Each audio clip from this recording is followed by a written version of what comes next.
Hi, welcome to my YouTube channel knowledge with Ragib. तो हम आपको लूसेंट का जो बुक था ना उसका इंग्लिश में ऑलरेडी अपलोड कर चुका हूँ। आपका इंडस सिविलाइजेशन। आज हम लोग करने वाले हैं सिंधु सभ्यता हिंदी वाले लूसेंट जी के बुक से। और भी जितना भी जुड़ा हुआ होगा धीरे धीरे इसका सारा वीडियो अपलोड किया जाएगा आपको, हिंदी में भी इंग्लिश में भी, दोनों पैरेलली मैं चला रहा हूँ। बाकी आपको अगर मिडिवल देखना है, दिल्ली सल्तनत और आपका मुग़ल का ऑलरेडी पढ़ा चुका हूँ, जो कि लूसेंट क्रॉन जीके हो गया या फिर आपका घटना चक्र हो गया, या मेरा 2-3 सोर्स से बनाया हुआ जो नोट्स है वो सबको इंक्लूड करके वहाँ दिया हूँ। आप देखिएगा, वर्थ लगेगा तो आप उसको कंटिन्यू वॉच कर सकते हैं। चलिए हम लोग अब डायरेक्ट अपने पॉइंट पे आते हैं। तो हम लोग देखते हैं आज सिंधु सभ्यता। ऑलमोस्ट ये 1.5 पेज का है, ठीक है। एक पेज ये आपका है, एक पेज ये है, यानी 1.5 पेज से भी कम का होगा ये। यहाँ देख सकते हैं आप, वैदिक सभ्यता यहाँ से स्टार्ट हो रहा है। तो हम लोग चलिए अब डायरेक्ट हम लोग अपने पॉइंट पे आते हैं सिंधु सभ्यता से। तो यहाँ देखिए आप, सिंधु सभ्यता, यहाँ हेडलाइन आप देख पा रहे होंगे, सिंधु सभ्यता। तो इसमें बोलता है कि रेडियो कार्बन C14 जैसी नवीन विश्लेषण पद्धति के द्वारा सिंधु सभ्यता की सर्वमान्य तिथि जो था वो 2400 ईसा पूर्व से लेकर 1700 ईसा पूर्व मानी गई है। इसका विस्तार त्रिभुजाकार है। तो ये सिंधु सभ्यता जो था वो ट्रायंगुलर माना गया है कि ट्रायंगुलर शेप में है, ठीक है। तो ये जो सभ्यता चल रही थी, ये सिविलाइजेशन जो चल रही थी, तो इसका कोई इंड पॉइंट होगा ना, नॉर्थ में रहने वाला, साउथ में रहने वाला, वेस्ट में रहने वाला, ठीक है। नॉर्थ साउथ वेस्ट, नॉर्थ हो गया, वेस्ट हो गया, तो इस तरह से इसका कोई इंड पॉइंट होगा। तो जो इंड पॉइंट जब इसको सब मिलाया गया कि नॉर्थ में जो पॉइंट लिया गया वेस्ट, तो वो एक ट्रायंगुलर शेप में बनता है। तो ट्रायंगुलर बहुत तरह का होता है। ट्रायंगल आपका ट्रायंगल में आपका राइट एंगल ट्रायंगल भी होता है, इक्विलेटरल भी होता है, समझ रहे हैं, आइसोसेलस भी होता है। तो एक ट्रायंगुलर शेप बन रहा था। तो जिस तरह से आएगा आगे बताते जाएंगे, अभी बताएंगे तो ज़्यादा लंबा हो जाएगा। और ये सिंधु सभ्यता ये माना गया कि ये 2400 BC से लेकर ईसा पूर्व, मतलब बिफोर कॉमन ईरा आप समझ सकते हैं। तो वहाँ से लेकर कभी कभी कहीं कहीं आपको 2500 देगा, तो बेसिकली वही रहता है 2500 से लेकर 1750 BCE, मतलब ईसा पूर्व। तो वो तिथि माना गया। ये किससे पता चला? तो कार्बन 14 से पता चला। तो यही सिंधु सभ्यता के बारे में ये यहाँ पे लिखता है। तो आपको यहाँ पे क्या पॉइंट निकल रहा है? सिर्फ इतना ही पॉइंट निकल रहा है कि डेट याद रखिए, सिंधु सभ्यता का 2500 BC ईसा पूर्व से लेकर 1700 ईसा पूर्व, और ट्रायंगुलर शेप, समझे। और कार्बन 14 के थ्रू इस चीज़ को पता किया गया। उसके बाद देखिए, सिंधु सभ्यता की जो खोज किया था वो 1921 में किया था। कौन? राय बहादुर दयाराम साहनी ने की, ठीक है। तो सिंधु सभ्यता का अगर पूछता है कि कौन डिस्कवर किया, कौन खोज किया, तो 1921 में एक तो डेट याद रखना है, और साथ साथ आपको याद रखना है कि दयाराम साहनी क्या है, राय बहादुर दयाराम साहनी। उसके बाद चलिए आगे पॉइंट पे आते हैं। तो यहाँ से आपको 3-4 पॉइंट निकला।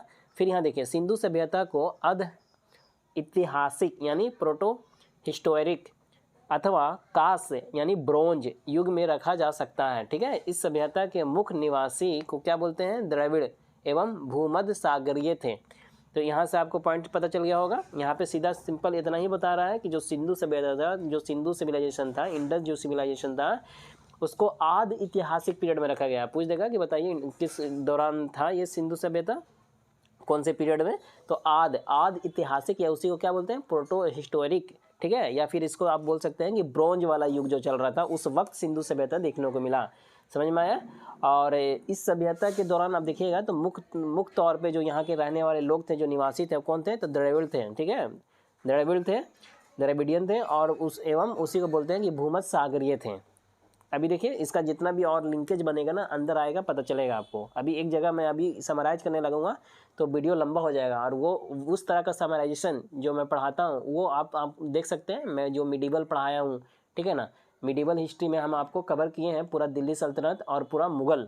तो वो पूरा आपका जो क्रॉन का बुक है, या लूसेंट का बुक है, या जो आपका घटना चक्र का बुक है, या मेरा 2-3 सोर्स का जो बनाया हुआ और खुद का नोट्स है, वो सारा को लाकर एक जगह बहुत अच्छे ही फॉर्मेट में वहाँ पे रख दिया हूँ। टोटल का कवरेज है, आप एक बार देखिए, वर्थ लगता है तो आप कंटिन्यू उसको कर सकते हैं। तो इस तरह का, उस तरह का लेक्चर मैं लाऊंगा, लूसेंट का भी, मतलब हिस्ट्री का भी। अभी एंशिएंट और मॉडर्न तो नहीं पढ़ाया हूँ उसमें, तो वक्त लगेगा, उसमें थोड़ा सा टाइम लगेगा, टाइम कंस्ट्रेंट है अभी, ठीक है। चलिए तो आगे हम लोग देखते हैं। सर जॉन मार्शल जो था भारतीय पुरातत्व सर्वेक्षण विभाग के तत्कालीन महानिदेशक ने 1924 ईस्वी में सिंधु घाटी सभ्यता नामक एक उन्नत नगरीय सभ्यता पाए जाने की विधिवत घोषणा की। कौन किया था? तो सर जॉन मार्शल ने किया था, ठीक है ना। यही जो था वही किया, क्या कि भारतीय पुरातत्व सर्वेक्षण विभाग के तत्कालीन महानिदेशक, तो ये कब 1924 ईस्वी में बात है। उस वक्त सिंधु घाटी सभ्यता नामक एक उन्नत नगरीय सभ्यता पाए जाने की विधिवत घोषणा की। तो क्या था ये, कैसा नागरीय सभ्यता था, कैसा सभ्यता, आपका जो इंडस सिविलाइजेशन था, जो सिंधु सभ्यता था वो कैसा था, अर्बन था, समझे। तो यहाँ सिंधु सभ्यता अर्बन था। तो सर जॉन मार्शल के थ्रू ये चीज़ 1924 में पता चलता है और 1921 में इस चीज़ को खोजा गया, किसके द्वारा, दयाराम साहनी के द्वारा, जो कि आप ऊपर देखें, ठीक है, राय बहादुर दयाराम साहनी। अब फिर से यहाँ देखिए, लास्ट में इसको थोड़ा कंक्लूड भी कर देंगे, थोड़ा लंबा चलेगा वीडियो, लेकिन एक बार दिमाग में अच्छा से फिक्स हो जाएगा आपको। सिंधु सभ्यता के सर्वाधिक देखिएगा तो पश्चिमी पूरा स्थल जो था वो दशक नदी के किनारे जो था वो कौन सा था, वो सुतका गंडोर था, जो कि बलूचिस्तान में है। और पूर्वी अगर इसका देखिएगा पूरा स्थल, तो हिंडन नदी के किनारे जो था वो कौन था, आलमगीरपुर था। और जिला जो कि कौन सा जिला है, तो यूपी में एक्चुअली पाया जाता है, मेरठ जिला में है। और उत्तरी अगर देखते हैं पूरा स्थल, तो चिनाब नदी के तट पर कौन सा है, अखनूर के निकट कौन सा है, मांडा बोलते हैं, मांडा है, जम्मू एंड कश्मीर में है। एवं दक्षिण पूर्वास्थल अगर देखते हैं तो गोदावरी नदी के तट पर जो है वो कौन सा है, तो दैमाबाद है, जो कौन से जिला अहमदनगर महाराष्ट्र में है। तो आप समझ पाए होंगे यहाँ पे क्या बोल रहा है। तो चलिए यहाँ पे हम लोग देखते हैं, अब यहाँ पे हम लोग देखते हैं इसका किस तरह से ये डिस्ट्रीब्यूशन होता है। जब एक ट्रायंगल आप बनाते हैं तो यहाँ पे नॉर्थ में यहाँ पे बोल रहा है कि मांडा होगा, जम्मू एंड कश्मीर, चिनाब रिवर, ठीक है। यहाँ पे अगर ईस्ट में अगर आते हैं आप, तो ईस्ट में आपका कौन सा हो जाएगा, तो ईस्ट में आपका हो जाएगा आलमगीरपुर, जो कि आपका यूपी में है, ठीक है, हिंडन नदी के किनारे। और साउथ में अगर आप आते हैं तो साउथ में आपका कौन सा है, तो साउथ में आपका ये आपका क्या बोलते हैं, दैमाबाद वाला आ जाएगा, ठीक है ना, जो कि आपका गोदावरी नदी के किनारे, कभी कभी परबरा नदी दे देता है, जो कि महाराष्ट्र में है। और यहाँ पे जो वेस्ट में आपका आएगा, ठीक है, वेस्ट जो कि पश्चिमी बोलते हैं, वो सुटका गंडोर, जो कि बलूचिस्तान में आएगा, ये आपका आ जाएगा, जो डस्का नदी के किनारे हैं। समझ में आया। अब यहाँ पे चलिए आगे हम लोग चलते हैं। यहाँ पे देखिए सिंधु सभ्यता का संदैव वो था, सभ्यता नगरीय सभ्यता थी। आपको पहले भी बताएं कि वो नगरीय सभ्यता थी, रूरल नहीं था, अर्बन था, अर्बन था, ठीक है। अब यहाँ देखिए कि संदैव सभ्यता से प्राप्त जो परिपक्व अवस्था वाले स्थलों में केवल 6 को ही बड़े नगर की संज्ञा दी गई है। ये है, जैसे कि अगर जो बड़ा बड़ा नगर देखा जाएगा सिंधु सभ्यता में, अर्बन तो था लेकिन जो बड़ा बड़ा नगर था उसमें बस यही 6 हैं, जिसका नाम है मोहनजोदाड़ो, हड़प्पा, उसके बाद आपका यहाँ देखिए थोड़ा ब्लर हो रहा है, धौलावीरा, राखीगढ़ी और कालीबंगा। और ये क्या लिखा है, तो ये है गनवारीवाल, ठीक है, गनवारीवाला। तो ये एक 6 जो डिस्ट्रिक्ट है उसी को दिया गया है। बेसिकली आपको ये याद जरूर रखना है कि ये था, नगरीय था, यानी रूरल नहीं, अर्बन था। स्वतंत्रता प्राप्ति पश्चात हड़प्पा संस्कृति के सर्वाधिक स्थल गुजरात में खोजे गए हैं। जब हम लोग स्वतंत्र हो गए, स्वतंत्र होने के बाद, इंडिपेंडेंस के बाद क्या हुआ, तो स्वतंत्रता प्राप्ति पश्चात उसके बाद क्या हुआ कि हड़प्पा संस्कृति के सर्वाधिक स्थल, अगर हड़प्पा सिविलाइजेशन का जो है, हड़प्पा जो चल रहा है, तो उसका जो इसी को देखा, इंडस सिविलाइजेशन जो है ना, सिंधु सभ्यता जिसको बोल रहे हैं, उसी को पहला जो खोजा गया था वो हड़प्पा खोजा गया था, इसलिए इसको हड़प्पा सभ्यता से भी जाना जाता है, हड़प्पा संस्कृति से भी जाना जाता है। तो हड़प्पा संस्कृति के सर्वाधिक स्थल, सबसे ज़्यादा स्थल जो पाया गया वो गुजरात में मिला। ये बहुत अच्छा पॉइंट है, इसको आपको याद रखना है। तो मैक्सिमम स्थल कहाँ मिला, आफ्टर द इंडिपेंडेंस, तो गुजरात से ही मिला है सिंधु सभ्यता का। अब देखिए नोट में याद रखना आपको, देखिए सिंधु घाटी सभ्यता का सबसे बड़ा स्थल मोहनजोदारो है, जबकि भारत में इसके सबसे बड़ा स्थल कौन है, राखीगढ़ी, जो कि कौन सा नदी के किनारे है, घाघरा नदी के किनारे है, और जो हरियाणा के जिंद जिला में स्थित है। ये राखीगढ़ी हरियाणा में एक्चुअली है। इसका कौन सा मतलब आपका स्टेट है पूछ देता है, तो राखीगढ़ी आपका हरियाणा में है, जिंद जिले में स्थित है। और इसका खोज जो हुआ था वो आप देख सकते हैं यहाँ पे टाइम यहाँ पे देखिए, जस्ट वेट मिनट, 1969 यहाँ पे, अच्छा ये आ गया ना, कितना है 1969 है, क्या है, में सूरभाजन जो सूरजभान उसने की थी। कौन, किसने किया था, जस्ट वेट मिनट, नहीं हाँ मीटर गया, 1969 में हुआ।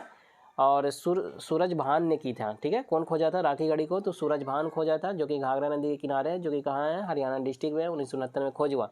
तो ज़्यादा से ज़्यादा आपको ये बहुत अच्छे से याद रखना है कि भारत में सबसे बड़ा स्थल अगर बोलेगा तो राखीगढ़ी है, ओवरऑल सबसे बड़ा बोलेगा तो मोहनजोदाड़ो है।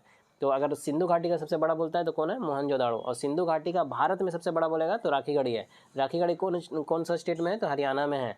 और कौन खोजा है राखीगढ़ी को, तो सूरजभान खोजा है। समझ में आया। चलिए आगे चलते हैं। लोथल एवं सुतकोटदा जो था, सिंधु सभ्यता का बंदरगाह था, ठीक है, समझ में आया। लोथल जो था या फिर आपका सुरकोटदा जो था, सुरकोटदा, ये जो क्या था, तो ये सिंधु सभ्यता का क्या था, ये बंदरगाह था। आपको याद रखना ये पोर्ट था। लोथल और सुरकोटदा जो था वो पोर्ट था। तो अगर सिंधु सभ्यता का पोर्ट बोला जाता है तो पोर्ट में आपका लोथल और सुटका गंडोर नहीं, ये आपका हो जाएगा। सुटका गंडोर अलग होता है और ये सुटकादोर है। इसका इंग्लिश में कुछ इस तरह से होता है, सुतकोटदा, समझे, कुछ इस तरह से होता है। तो ये सुतकोटदा होगा। उसके बाद आप यहाँ देखिए मोहनजोदाड़ो से प्राप्त, जस्ट वेट मिनट, थोड़ा इसको इरेज कर देता हूँ। ओ यार, चलिए ठीक है। यहाँ देखिए मोहनजोदाड़ो से प्राप्त स्नानगर, ठीक है ना, जो बाथ था, ग्रेट बाथ बोल सकते हैं। तो यहाँ देखिए मोहनजोदाड़ो से प्राप्त स्नान नगर, ठीक है, या इसको बोलते हैं स्नानगर, संभवतः संदैव सभ्यता की सबसे बड़ी इमारत है और जिसके मध्य स्थित स्नान कुंड जो था 11.8 मीटर लंबा और 7.1 मीटर चौड़ा एवं 2.43 मीटर गहरा है। तो आप देख पा रहे होंगे कि मोहनजोदाड़ो से मिला था स्नानगर, मतलब जहाँ पे नहाने का होता है, वो सबसे बड़ा यहीं पे मिला था, यही इमारत है यहाँ पे। तो नहाने वाला जो इमारत है वो कहाँ मिला था, तो मोहनजोदाड़ो में, कोई कुछ और नहीं है, ठीक है, स्नानगर। तो स्नान करना होता है ना जी, स्नान मतलब नहाना होता है, वही है स्नानगर। ये बड़ी इमारत मोहनजोदाड़ो से ही आपको मिला है। उसके बाद यहाँ देखिए अग्निकुंड जो है लोथल एवं कालीबंगा से प्राप्त हुए हैं। अग्निकुंड अगर बोलेगा तो कहाँ से मिला है, तो लोथल से मिला है और कालीबंगा से मिला है। और स्नानगर जो था, स्नानगर ये मोहनजोदाड़ो से मिला है। और मोहनजोदाड़ो से प्राप्त एक सील पर सीन मुख वाले देवता यानी पशुपतिनाथ, मोहनजोदाड़ो से ही आपको मिला है, क्या प्राप्त हुआ है, एक सील, जिस पर क्या था, जिस पर 3 मुख वाले देवता, नॉट सीन, 3 लिख रहा होगा, 3 मुख वाला देवता था, जिस देवता का क्या नाम है, पशुपतिनाथ नाम है, उसकी मूर्ति मिली है। और उनके चारों ओर क्या हुआ कि हाथी था, गैंडा था, चीता था, भैंस था, ये सब विराजमान थे, ये सब मिले हैं।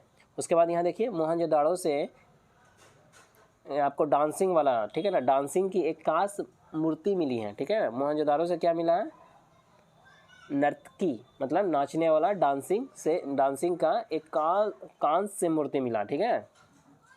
उसके बाद देखिए यहाँ पे हड़प्पा की कहाँ से मिला है, मोहनजोदाड़ो से। तो ये याद रखना जगह, वही जगह पूछ देगा कि कहाँ से मिला है। हड़प्पा की मोहरों पर सबसे अधिक एक श्रृंगी पशु का अंकन मिलता है।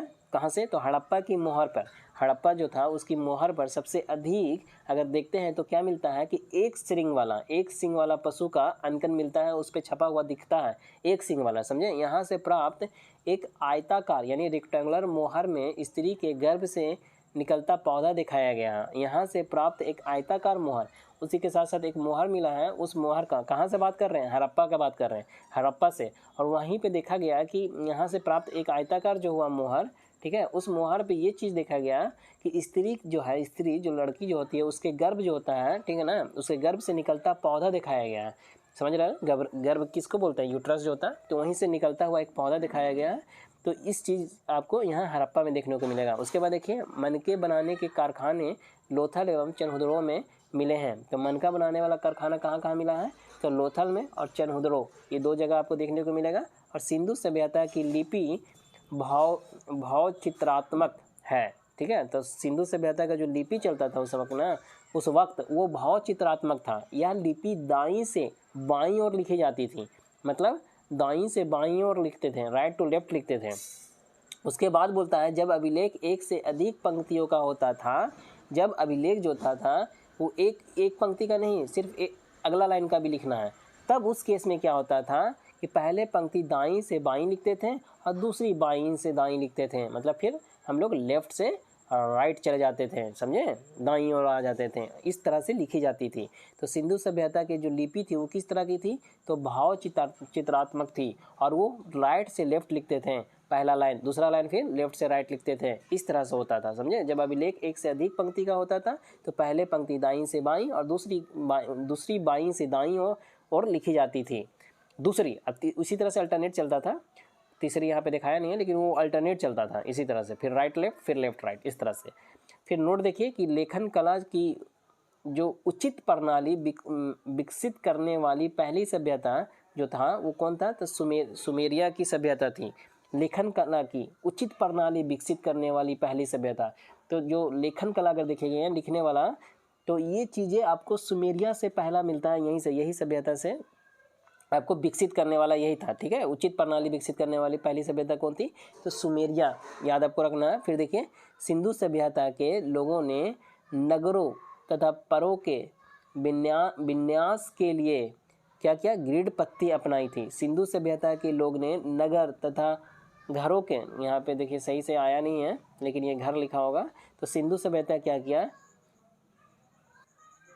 तो यहाँ पे सिंधु सभ्यता के लोगों ने क्या किया कि नगर तथा घरों के विन्यास के लिए जो घर वगैरह बनाया, जो नगर वगैरह बनाया, उसमें कौन सा पत्ती अपनाया, तो ग्रिड पैटर्न अपनाया, ग्रिड पत्ती अपनाई। ठीक है, सिंधु सभ्यता लोग। और देखिए घरों के दरवाजे और खिड़कियाँ सड़क की ओर न खुलकर पिछवाड़े जो था पीछे की ओर खुलते थे। जो घर जो था उसका जो घर का दरवाज़ा था, जो घर का जो खिड़की था, सड़क की ओर नहीं खुलता था, वो सड़क की ओर ना खुलकर पीछे की ओर खुलते थे। केवल लोथल नगर के घरों के दरवाजे मुख्य सड़क की ओर खुलता था। सिर्फ अगर लोथल नगर देखेंगे ना तो इसका जो दरवाज़ा था वो किधर खुलता था, सड़क की ओर। इसके अलावा जितनी भी जो थी वो पीछे की ओर खुलती थी। सिंधु सभ्यता में मुख्य फसल थी गेहूँ और जौ। ठीक है, वीट और बार्ले जो था इसका मुख्य आपका फसल था।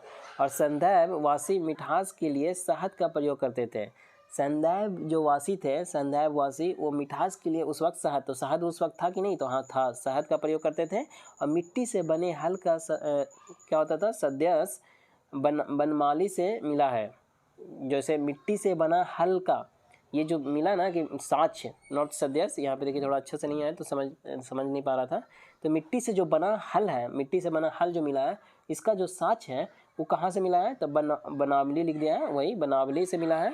बनमाली लिख दिया है, बनावली होगा, वहाँ होगा, बनावली से मिला है। ठीक है, तो मिट्टी से बना हल कहाँ से मिला है, मिट्टी से बना हल ये मिला है, ये है कहाँ से, तो बनावली।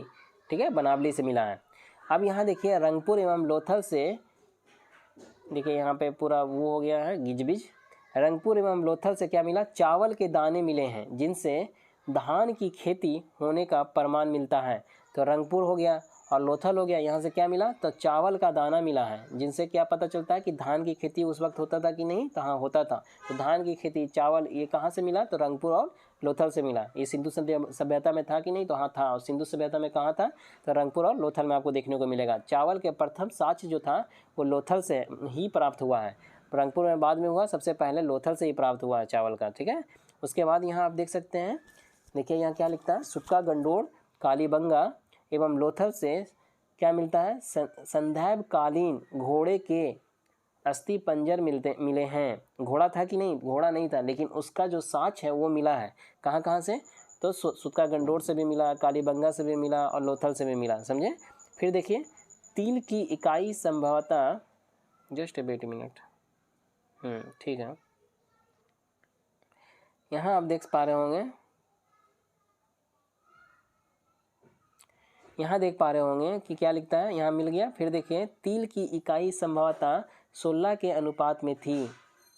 क्या तिल, तौल होगा, तौल की इकाई, तौल की जो इकाई था हमेशा 16 के अनुपात में होता था, मतलब हमेशा 16 के मल्टीपल होता था, 16, 32 इस तरह से। तो मिनिमम आपका क्या हो जाएगा, 16 हो जाएगा। तो 16 के मल्टीपल में होता था तौल वाला वेट का। और संदैव सभ्यता के लोग यातायात के लिए 2 पहिए एवं 4 पहिए वाली बैलगाड़ी तथा बैलगाड़ी या फिर भैंस गाड़ी का उपयोग करते थे। तो उस वक्त बैलगाड़ी चलता था, भैंस गाड़ी चलता था, और 2 पहिया वाला भी, 4 पहिया वाला भी, इस तरह से इस्तेमाल करके वो लोग एक जगह से दूसरी जगह लोग जाते थे। और देखिए मेसोपोटामियम का अभिलेख में वर्णित मेहलूहा शब्द का अभी प्राय सिंधु सभ्यता से ही है। तो मेसोपोटामियम का अभिलेख जो देखते हैं उसमें एक चीज़ आपको मिलेगा छपा हुआ, क्या मिलेगा, मेलूहा। ये शब्द का जो, इस शब्द का मतलब क्या पता चलता है, ये शब्द का अभिप्राय कहाँ से लिया गया है, कि सिंधु सभ्यता से ही लिया गया है। इसका मतलब क्या, कि सिंधु सभ्यता। तो ये आपका मेलुहा का, यहाँ से आप देख सकते हैं मेलुहा का जिक्र कहाँ है, तो मेसोपोटामियम के अभिलेख में मिलेगा और उसका मतलब आपका कहीं ना कहीं कनेक्शन सिंधु सभ्यता से है। और संभवतः हड़प्पा संस्कृति का शासन वणिक वर्ग के हाथों में था। तो संभवतः क्या होता है कि हड़प्पा संस्कृति का जो शासन था वो वणिक वर्ग समझ में आया, तो वणिक वर्ग के हाथों में था। और आपका यहाँ देख सकते हैं क्या लिखता है यहाँ पे, पिनगट ने हड़प्पा एवं मोहनजोदारो को एक विस्तृत साम्राज्य की जुड़वां राजधानी कहा है। किसने कहा है जुड़वां राजधानी? हड़प्पा और मोहनजोदारो को एक दूसरे को विस्तृत साम्राज्य की एक जुड़वां राजधानी बोला है। किसने कहा? तो पिनगट, याद रखना आपको, पिनगट ही है ना, कमेंट में आप कमेंट कीजिएगा पिनगट। और उसके बाद देखिए सिंधु सभ्यता के लोग धरती को उर्वरता की देवी मानकर उसकी पूजा किया करते थे, क्योंकि अब धरती जो था वहाँ से चावल वगैरह हो रहा था, गेहूँ हो रहा था, तो वो एक तरह से क्या मानने लग गए कि ये सिंधु सभ्यता लोग ये मानने लगे ना कि ये धरती जो है वो उर्वरता की देवी है, मतलब यहाँ से हमको कुछ चीज़ मिल रहा है, ठीक है ना, ग्रो हो रहा है, तो इसको लेकर वो फिर उसका पूजा करना शुरू कर दिए। देख रहे हैं किस तरह से चीज़ें चलते आ रही है, पहले का किस तरह से मेंटेलिटी थी। वृक्ष पूजा एवं शिव पूजा के प्रचलन के साथ भी सिंधु सभ्यता से मिलते हैं। तो ट्री का पूजा होता था कि नहीं? तो हाँ होता था, ट्री में भी आपका आई थिंक सो पीपल का होता था। और शिव पूजा होता था कि नहीं? तो हाँ होता था। टेम्पल था? नहीं, टेम्पल नहीं था, समझे, लेकिन इस चीज़ का पूजा होता था। कोई टेम्पल नहीं मिला है, समझे, टेम्पल में पूजा नहीं होता था, लेकिन पूजा ये चीज़ का होता था। तो वृक्ष पूजा, शिव पूजा का प्रचलन, इस चीज़ आपको सिंधु सभ्यता में मिलेगा। उसके बाद देखिए, उसके बाद यहाँ बोलता है, जस्ट वेट मिनट, यहाँ क्या लिखता है, चीन संभवतः, देखिए क्या,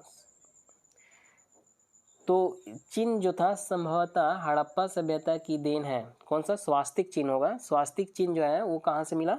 तो वो भी आपको हड़प्पा सभ्यता की ही देन है, वहीं से शुरू हुआ है। इस चिन्ह से क्या होता है? सूर्योपासना का अनुमान लगाया जाता है। सिंधु घाटी के नगरों में किसी भी मंदिर की अवशेष नहीं मिले हैं। समझ में आया? कोई भी मंदिर नहीं मिला। टेम्पल था क्या? नहीं, कोई भी टेम्पल नहीं मिला, टेम्पल नहीं था, ठीक है। और यहाँ पे सूर्योपासना के अनुमान लगाया जाता था ये स्वास्तिक चिन्ह से। तो ये हड़प्पा से ही इनिशिएट हुआ है, वहीं से देखने को मिला है। सिंधु सभ्यता में मारुति देवी की उपासना सर्वाधिक प्रचलित थी, ठीक है। तो मारुति देवी की उपासना खूब होता था। और पशुओं में कुबड़ वाला सांड, कैसा सांड? और ऐसा सांड जो कुबड़ था, तो पशुओं में कुबड़ वाला सांड इस सभ्यता के लोगों के लिए विशेष पूजनीय था।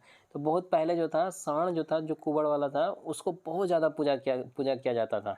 और स्त्री जो था, स्त्री मिट्टी की मूर्ति बोलते हैं, मूर्तियाँ, तो स्त्री मिट्टी की मूर्तियाँ अधिक मिलने से ऐसा अनुमान लगाया जाता है कि संदैव समाज मारुति सत्मात्मक थे, समझे, ठीक है। तो यहाँ पे ज़्यादा किस तरह का चीज़ चलता था? मदर का मतलब वहाँ पे वर्चस्व था, इस चीज़ का अनुमान लगाया गया, ठीक है ना। क्यों? क्योंकि मिट्टी की मूर्तियाँ बहुत मिला। कौन? स्त्री वाली मूर्तियाँ, तो स्त्री की मिट्टी की मूर्ति बहुत मिला, जिसके वजह से ऐसा अनुमान लगाया गया, ठीक है, कि कैसा सिविलाइजेशन था, कौन ज़्यादा डोमिनेंट थे? तो मदर ज़्यादा डोमिनेंट थे। अब यहाँ देखिए संदैव सभ्यता के प्रमुख स्थल अगर हम देखते हैं, तो जिसमें नदी वगैरह और क्या क्या उत्खनन करता कौन है एवं वर्तमान स्थिति जो है इसका क्या है, तो इस चीज़ को देखते हैं। जैसे कि हड़प्पा, तो हड़प्पा जो था रावी नदी के किनारे था, ठीक है। दयाराम साहनी 1921 में आप देखे थे, ऊपर भी आप देखे थे दयाराम साहनी। बाकी और भी जो थे इनको मदद किए थे, वो देख सकते हैं अपना, मधुस्वरूप वत्स और व्हीलर भी किए हैं। उसके बाद देखिए मोहनजोदाड़ो जो कि सिंधु नदी के किनारे हैं, और ये राखालदास बनर्जी 1922 में किए हैं। बाकी इसको मदद किए हैं मैके और व्हीलर।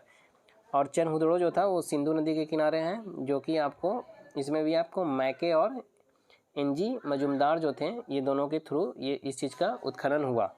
उसके बाद देखिए कालीबंगा जो है आपका घाघरा नदी के किनारे हैं, जो कि इसमें आप देख सकते हैं कौन खोजा है, उतना नहीं इम्पोर्टेंट है, लेकिन स्टार्टिंग का 3 आपको बहुत अच्छे से याद रखना है।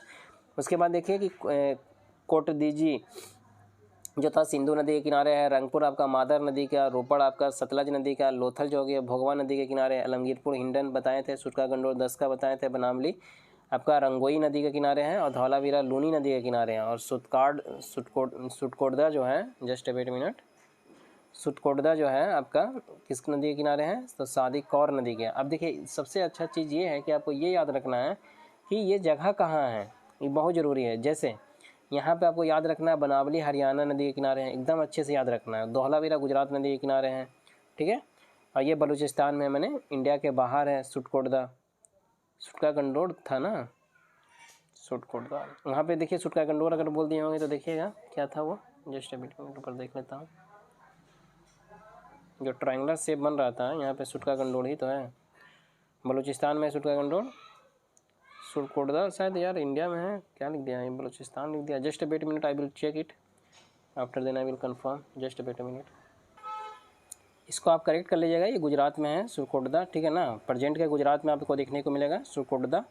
उसके बाद धौलावीरा भी गुजरात में है, बनावली आपका हरियाणा में मिलेगा, ठीक है। सुटका गंडोर आपका बलूचिस्तान में मिलेगा और पाकिस्तान के मरकान में समुद्र तट के किनारे, ठीक है। आलमगीरपुर जो तो आपका ये हो गया, रोपर वगैरह देख लीजिए पंजाब में है रोपर। रंगपुर भी आपको गुजरात में मिलेगा, समझे। और लोथल जो है आपका गुजरात में मिलेगा। ये सब आपको याद रखना है, डायरेक्ट पूछ देगा। कालीबंगा आपको राजस्थान में है, याद रखना है। और चनहुदरो वगैरह तो ठीक है, ये सब तो आपको ध्यान देना। लेकिन ये जो बेसिकली जो है ना, ये सब थोड़ा इंपॉर्टेंट है जो आपको बताएं, धौलावीरा बनावली वगैरह, ठीक है। तो उसको आपको माइंड में रखना है कि कौन सी जगह पे है। तो प्लेस आपको बहुत अच्छे से ध्यान रखना है, समझ में आया। क्योंकि ये डायरेक्ट पूछ देगा कि ये प्लेस बताइए कहाँ है, मतलब ये स्थल जो है आपका सिंधु सभ्यता का, वो कौन से जगह पे है, ये प्लेस आपको पूछ देता है, जगह आपको पूछ देता है। उसके बाद देखिए संदैववासी सूती एवं ऊनी वस्त्रों का प्रयोग करते थे। तो उस वक्त कॉटन था कि नहीं, तो था। ऊनी वस्त्र था कि नहीं, था। तो दोनों वस्त्र का प्रयोग उस वक्त होता था, मतलब दोनों था, कॉटन भी था, ऊनी वस्त्र भी था। और मनोरंजन के लिए संदैववासी मछली पकड़ना करते थे, शिकार करना करते थे, पशु पक्षियों का आपस में लड़ाना, चौपाड़ और पासा खेलना आदि साधनों का प्रयोग करते थे। तो देख रहे हैं जिस तरह से अपब्रिंगिंग हुआ है लोगों का, उसी का है ना, सब एक दूसरे का वंश है। तो अब उसी हिसाब से क्या होता है, आपका मेंटिलिटी भी करता होगा, चलो यार मनोरंजन करते हैं। तो इस तरह का चीज़ें चलते आई है, वही डीएनए में कोडेड होता है। और उसी के अकॉर्डिंग क्या होता है, इंसान जो होता है फिर जब एक लिमिट पे पहुंचता है, जैसे 25 साल के बाद क्या होता है, ब्रेन अच्छे से एक्टिवेट हो जाता है, ब्रेन का पूरा डेवलपमेंट हो जाता है, ग्रोथ। उसके बाद आप अच्छे से डिसीजन ले पाते होंगे। उससे पहले क्या होता है, जो इनहेरिटेड है तो उस तरह का ही आप डिसीजन ले लेते हैं, उसमें उतना मेंटल एबिलिटी का एग्जिस्टेंस नहीं होता ना, ब्रेन उतना सोच नहीं पाता है क्या सही क्या गलत। तो जो बेसिकली डिसीजन आ रहा होता है, तो जो कोडेड है ना डीएनए में, जो सेल में कोडेड है, उसी के अकॉर्डिंग हो रहा होता है, डिसीजन बन रहा होता है, समझे। तो चलिए उतना हम लोग अंदर नहीं जाते हैं।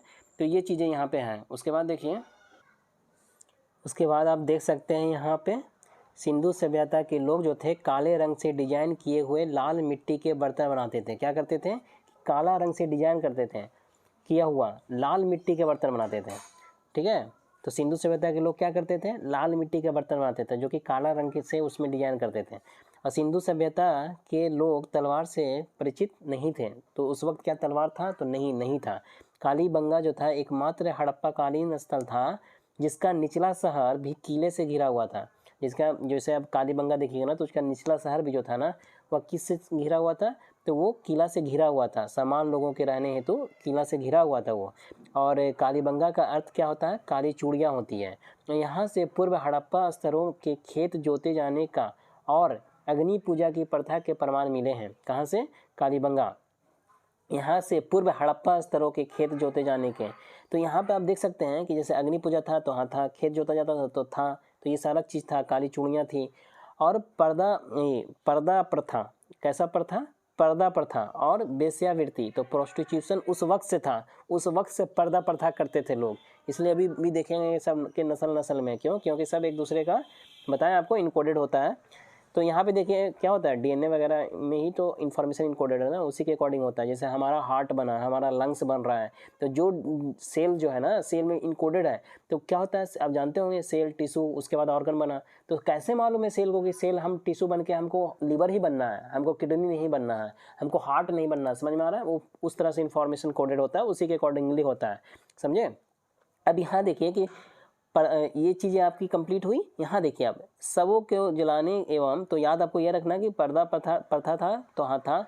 वेश्यावृत्ति थी तो हाँ उस वक्त होती थी, ठीक है, होर वाला सिस्टम चलता था। होर आप समझते हैं ना, प्रोस्टिट्यूशन उस वक्त था। अब देखिए शवों के जलाने एवं गाड़ने यानी दोनों प्रथाएं प्रचलित थी। सबको गाड़ा भी जाता था, लाश को जला भी दिया जाता था, गाड़ भी दिया जाता था। जैसे अगर हड़प्पा में शवों को दफनाने, जबकि मोहनजोदाड़ो में जलाने का, जैसे हड़प्पा में अगर देखिएगा तो वहाँ पे दफनाया जाता था, मोहनजोदाड़ो में क्या था कि वहाँ पे जलाया जाता था। लोथल एवं कालीबंगा में युग में समाधियाँ मिली हैं। युग मतलब जहाँ पे एक माने एक ही कब्र में दोनों को दफना दिया गया, ठीक है। लोथल वगैरह में मेल और फीमेल को एक साथ दफना दिया जाता था। तो ये चीज़ें वही बोल रहा है कि लोथल एवं कालीबंगा में युग में समाधियाँ मिली हैं। यानी एक कब्र में एक जो आपका क्या बोलते हैं, जहाँ पे दफनाने वाला जो जगह होता है उसको ऐसे कब्र ही बोलते हैं। तो उस कब्र में टॉम बोल सकते हैं, तो वो टॉम हो गया, उसमें दफना दिया जाता था। अब देखिए संदैव सभ्यता के विनाश का संभवतः सबसे प्रभावी कारण बाढ़ था। क्या माना जाता था कि बाढ़ आ गया, इसकी वजह से हो गया। लेकिन इसमें भी बहुत सारे अलग अलग मत है। इस हिंदी में उतना ज़्यादा नहीं दिया है, इंग्लिश में ज़्यादा इलोबरेट करके दिया है। वहाँ पे आप जाके देख सकते हैं, उसको मैं पढ़ाया हूँ ऑलरेडी, वीडियो अपलोडेड है वो। आग में पकी हुई मिट्टी को क्या बोलते हैं, टेराकोटा कहा जाता है। इस तरह से आपका क्या हुआ कि टेराकोटा मतलब क्या हुआ कि वैसा मिट्टी का बर्तन या कुछ मिट्टी से हम बनाए और उसको आग में पका के उसको एक क्या कर दिए, एक अच्छा बिल्ड शेप दिए, एक शेप दिए, उसको रिशेप किए, समझे, उसको एक फिनिशिंग दिए, फिनिशिंग टच जो बोलते हैं। तो उसको उसी को बोलते हैं टेराकोटा। क्या है, तो आग में जो पकाया हुआ मिट्टी होता था उसी को टेराकोटा कहा जाता था। जैसे मान लीजिए आप मिट्टी का बर्तन बनाए, खाना बनाने के लिए कोई बर्तन का शेप दिए और उसको हम लोग क्या किए, आग में पकाकर उसको एक रिजिड बनाए, समझे, टू यूज, उसको इस्तेमाल करने के लिए खुद की ज़िंदगी में, तो उसी को बोलते हैं। तो इस तरह से आपका ये पूरा जो था सिंधु सभ्यता ये कंप्लीट होता है, ठीक है। उसमें पहले सिंधु सभ्यता दिया हुआ था, इसलिए मैं पहले इसमें सिंधु सभ्यता करवाया हूँ। इससे पहले पहला और दूसरा जो है ना वो भी करवा दिया जाएगा आपको, और उसके बाद फिर फोर्थ से लेकर कंटिन्यू करवा दिया जाएगा। इसका वीडियो एक और लाऊंगा जिसमें विदिन 10 मिनट में इस पूरा जो इसमें क्या क्या इंपॉर्टेंट है उस चीज़ को सिर्फ बोलूँगा। यहाँ पे क्या क्या मैं लाइन बाय लाइन बताया हूँ। होप आपको समझ में आया होगा। अगर ये वीडियो आपको पसंद आई हो तो please like, share and subscribe. Thanks for watching.